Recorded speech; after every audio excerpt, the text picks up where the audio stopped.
से मौज उड़ाते हैं और बोलते हैं उठा ले जाऊंगा तुझे मैं डोली में।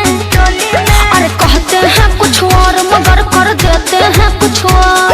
सोच समझ कर कदम उठाओ, बस अपना दिमाग लगाओ, किसी की बातों में ना आओ, मौका है अभी से हो जाओ सावधान सावधान सावधान। आज 1,20,000 के बाद कहलू ये सखी तारा बात में दम बा।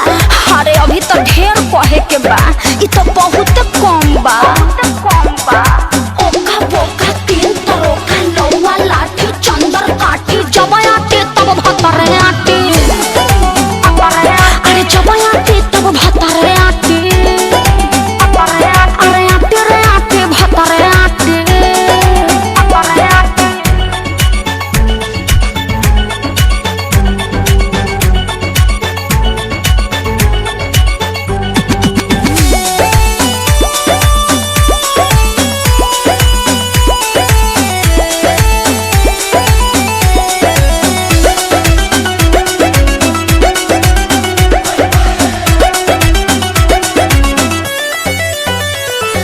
जिसको मानो अपना वो एक दिन सपना हो जाता है।